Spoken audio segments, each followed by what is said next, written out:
Khairpur Nathan Shah शहर में पैदा थियल बदअमनी ख़िलाफ़ शहर जा वापारी सियासी समाजी तंज़ीमनि जा अॻुवान रोडनि ते निकिरी आया। SSP दादू हटायो, दादू ज़िलो बचायो जा ज़ोरदार नारा। सब्जी फ्रूट जे सदर मुस्लिम गाॾही, इलेक्ट्रॉनिक जे सदर अदनान गाॾही, चैम्बर ऑफ कॉमर्स ज़िला दादू जे नायब सदर इमरान ज़ंगेजो, STP अॻुवान अली हसन जामरी, वापारी इत्तेहाद जो सदर एजाज सुमरो, JUI अॻुवान मौलवी अनवर खुहारो ऐं ॿियनि जी अॻुवाणी में शहरीन जुलूस कढी प्रेस क्लब अॻियां सख़्त एहतिजाज कंदे चयो त दादू ज़िले जी नाअहल SSP जी भताखोरी ऐं अदम दिलचस्पी सबबि पूरे ज़िले में बदअमनी जी बाहि में इज़ाफ़ो थी रहियो आहे, जंहिंजो मर्कज़ खैरपुर नाथन शाह तालको ऐं शहर आहे, जंहिं में मुकमल तौर ते तबाह ऐं बर्बाद थी चुको आहे। हिननि मुबैना इल्ज़ाम हणंदे चयो त SP ॿुधण लाइ तयार न आहे। थाणा सरेआम नीलाम थी रहिया आहिनि। हुननि चयो त नाअहल पुलिस नफ़री खे ख़तम करे हिते नई नफ़री मुक़ररु कई वञे।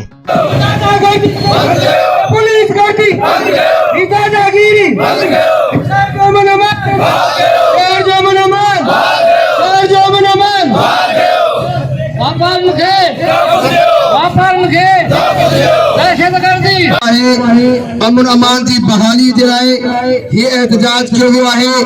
अफ़सोस सां चवणो थो पए असांजो शहर असांजी ॿारहाड़ियूं बिल्कुलु गैर महफूज़ पियो आहिनि।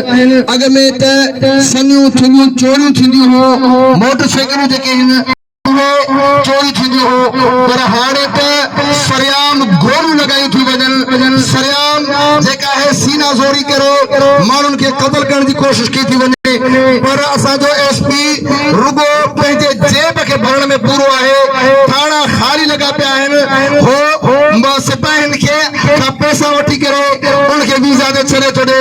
अॼु असां इहो मुतालबो खणी करे निकिता हो त जेसीं ताईं इहो नाअहल SP मौजूद आहे, इंशाअल्लाह अज़ीज़ असांजी एहतजाजी तहरीक जारी रहंदी। इंशाअल्लाह असां शहरनि जे तहफ़्फ़ुज़ लाइ निकिता हूं, वापारियुनि जे तहफ़्फ़ुज़ लाइ निकिता हूं, दुकानदारनि जे तहफ़्फ़ुज़ लाइ निकिता हूं, पर हे असांखे तहफ़्फ़ुज़ ॾियणु नथा चाहिनि। तव्हांजा वापारी गैर महफूज़ हूंदा, दुकानदार गैर महफूज़ हूंदा, कॾहिं बि शहर ऐं मुल्क तरक़ी नथो। शाह में समूरी वापारी बिरादरी, विकला बिरादरी, सियासी समाजी मजहबी सब सरापा एहतजाज आयूं।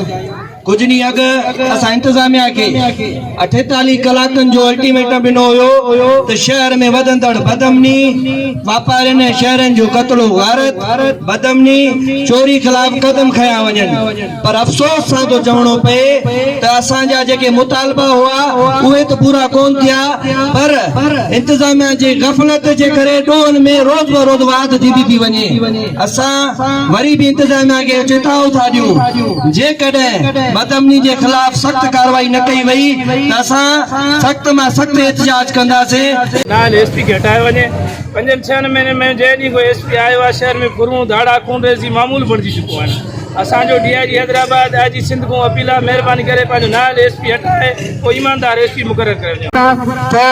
बदअमनी सॼी सिंध जो मामलो आहे, पर ख़ुसूसन खैरपुर नाथन शाह में काफ़ी टाइम खां वठी जॾहिं खां वठी ही SSP साहब बंसी साहब हिते पहुतो आहे, सॼो दादू ज़िलो जेको उहो तबाह ऐं बर्बाद थी वियो आहे।